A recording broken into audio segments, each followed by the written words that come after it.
Alhamdulillah, pada subuh hari ini kita bisa melanjutkan kembali pembahasan kita berkenaan dengan surah-surah yang ada dalam Al-Quranul Karim. Ar-Rabi' was-Salasun min suwaril Quran, Suratul Saba. Surah yang ke-34 daripada surah-surah yang ada dalam Al-Quran adalah surah yang bernama As-Saba. Ini surah Makkiyatun, diturunkan Allah Subhanahu wa taala kepada baginda Rasulullah sallallahu alaihi wasallam sebelum hijrah dari Mekah ke Madinah. Wa ayatuha, dan ayat-ayatnya berjumlah arba'un wa khamsun, 54 ayat. Seorang laki-laki pernah bertanya kepada baginda Rasulullah sallallahu alaihi wasallam, "Ya Rasulullah, wa ma Saba, ardun aw imra'ah?" Ujar laki-laki itu, "Wahai baginda Rasulullah, apa itu Saba? Apakah itu nama suatu tempat, satu negeri, suatu kampung, atau nama seorang perempuan?" Maka baginda Rasulullah sallallahu alaihi wasallam menjawab, "Qala laisa bi ardin wala imra'ah." Saba itu, kata Rasulullah, bukan nama bumi, bukan nama negeri, bukan nama tempat, bukan pula nama seorang perempuan. Walakinnahu rajulun walada asram minal Arab fatayamana minhum sittatun wa tasha'ama minhum arba'atun. Tetapi ujar baginda Rasul, Saba itu adalah nama seorang laki-laki yang mempunyai anak 10 orang dari bangsa Arab. Dari 10 orang itu, fatayamana minhum sittah, tinggal di negeri Yaman 6 orang, wa tasha'ama minhum arba'ah, dan tinggal di negeri Syam 4 orang. Daripada 10 orang ini beranak pinak sehingga menjadi suatu bangsa, menjadi suatu kaum yang bernama Saba. Dan Allah Subhanahu wa taala sudah menceritakan tentang kaum Saba ini dalam Al-Quran. Wa qala Allah Ta'ala fi Qur'anil Karim, "Laqad kana li Saba'in fi maskanihim ayah, jannatani an yamin wa shimal, kulu min rizqi rabbikum washkuru lah, baldatun tayyibatu wa rabbun ghafur." Sungguh itu kaum Saba, di negeri mereka tempat itu merupakan tanda kebesaran daripada Allah Subhanahu wa taala. Ada 2 kebun di sebelah kanan dan kirinya. Jadi penduduk Saba ini dikelilingi oleh kebun dari berbagai macam buah, dan kebun itu sangat subur dan menghasilkan kekayaan yang melimpah ruah. Allah Subhanahu wa taala berfirman dalam Al-Quran, "Kulu min rizqi rabbikum." Silahkan makan rezeki daripada Allah Subhanahu wa taala. Washkurulah, dan janganlah engkau lupa bersyukur kepada Allah Subhanahu wa taala. Baldatun tayyibatu wa rabbun ghafur. Maka kampung Saba itu adalah negeri yang bagus dan Allah mengampuni terhadap mereka itu. Di dalam kitab tafsir disebutkan bahawa di kampung Saba itu daripada saking makmurnya, tidak ada tikus, tidak ada kutu, tidak ada lalat, tidak ada nyamuk, ular, dan lain sebagainya. Nah, ini khusus penduduk Sabah. Saking hebatnya penduduk ini, kalau ada orang lewat di kampung mereka, orang ini berkutu langsung mati kutunya, hanya kerana udara di Sabah itu, subhanallah. Walhasil kampung Sabah ini adalah bentuk tanda-tanda dari sekian banyaknya tanda kebesaran daripada Allah Subhanahu wa taala. Menurut sebahagian ahli sejarah, itu terjadi pada 800 tahun sebelum Masehi, yang sudah disampaikan oleh Allah Subhanahu wa taala. Wa qala Allah Ta'ala fi Qur'anil Karim, "Walau anna ahlal qura amanu wattaqu lafatahna 'alaihim barakatin minas sama'i wal ardh." Andai kata satu penduduk kampung atau negeri itu benar-benar beriman dan bertakwa kepada Allah Subhanahu wa taala, maka Allah bukakan berkah dari langit dan berkah daripada bumi. Nah, perlu juga kita belajar bersama macam mana beriman dan bertakwa penduduk suatu negeri itu. Maka dapat dilihat daripada 6 hal pundi, pokok pondasi suatu bangsa. Bila ini bagus, maka boleh dikatakan suatu negeri itu beriman dan bertakwa kepada Allah Subhanahu wa taala. Yang pertama adalah ilmu ulama, ilmu para ulama. Maksudnya adalah para ulama itu menyampaikan fatwa berdasarkan ilmu, dan para ulama ini menyampaikan ilmu yang bermanfaat kepada seluruh masyarakat untuk dunia dan akhirat, sesuai dengan apa-apa yang sudah ditentukan oleh Allah Subhanahu wa taala. Kemudian yang kedua, adil umara, adilnya pemerintah, adilnya para pejabat kita, baik pejabat yang legislatif DPR atau eksekutif bupati atau yudikatif polisi sampai hakimnya. Nah, pengertian adil secara umum adalah mengutamakan kepentingan masyarakat, mengutamakan kepentingan rakyat daripada kepentingan pribadi sendiri. Dan lagi ikhlasul ubbad, ikhlasnya orang yang beribadah kepada Allah Subhanahu wa taala. Orang jadi imam ikhlas, orang jadi muazzin ikhlas, orang yang berdakwah di jalan Allah ikhlas, orang yang bersosial, bersedekah ikhlas. Nah, apapun yang hendak dilakukan oleh semua orang ikhlas karena Allah Subhanahu wa taala. Kalau tidak ikhlas, nah ini yang jadi masalah, bisa merusak suatu bangsa. Dan kemudian lagi amanatut tujjar, amanahnya pengusaha, amanahnya pedagang, jujur yang dipercaya. Nah, bila mana sudah amanah, insya-Allah pondasi negara kita akan menjadi lebih baik. Kemudian lagi sidqul azir, benarnya pegawai, jujurnya buruh dalam pekerjaannya. Dan yang terakhir adalah iffatun nisa, perempuan-perempuannya sangat menjaga diri dan kehormatannya. Nah, bila mana 6 hal ini ada di suatu negeri, maka negeri itu disebut negeri yang beriman dan bertakwa kepada Allah Subhanahu wa taala. Dan sungguh pasti Allah Subhanahu wa taala akan menjadikan negeri itu dibukanya keberkahan, baik itu di langit maupun di bumi. Dan sambungan ayat tadi menyampaikan, wa qala Allah Ta'ala fi Qur'anil Karim, الرحيم فأعرضوا فأرسلنا عليهم سيل العريم وبدلناهم بجنتين جنتان ذوات أكل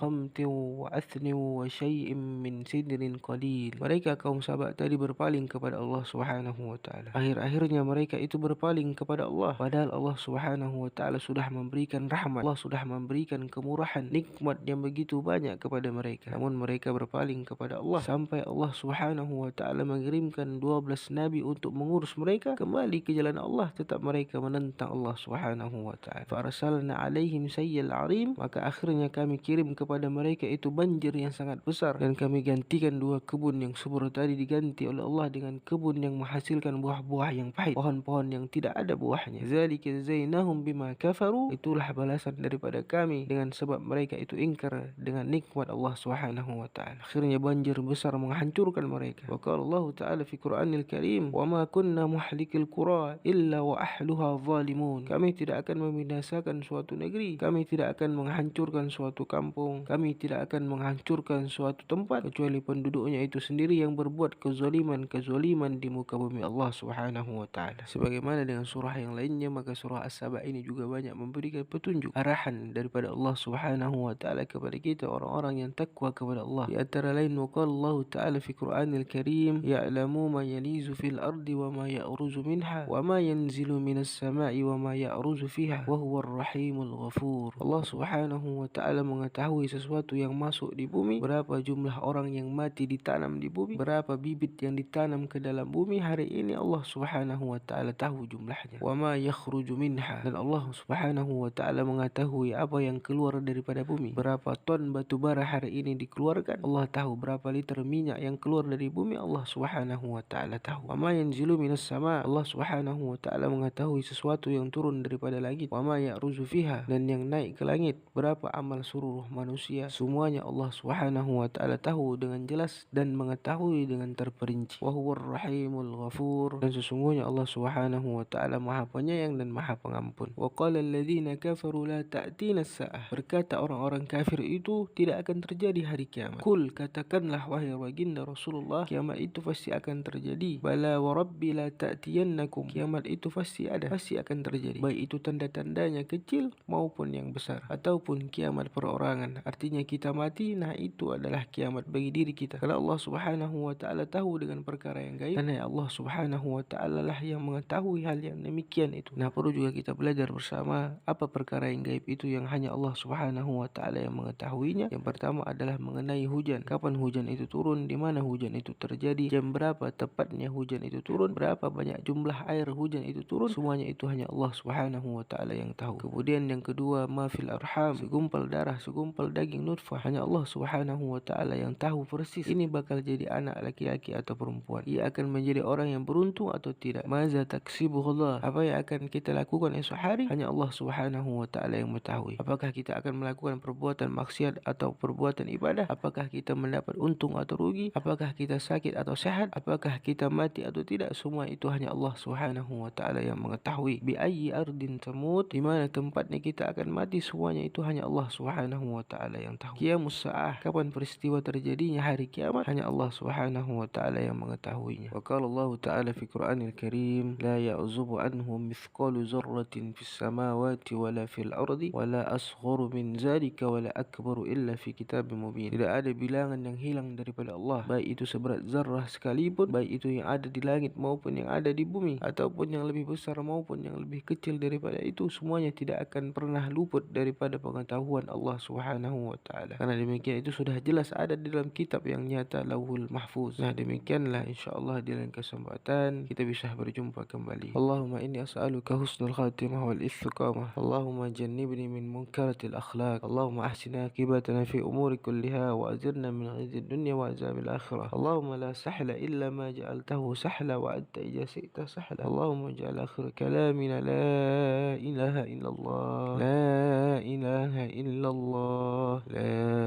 ilaha illallah, Muhammadur Rasulullah sallallahu alaihi wasallam. Wal afu minkum wal hadis siratullah was siratul mustaqim. Wassalamu alaikum warahmatullahi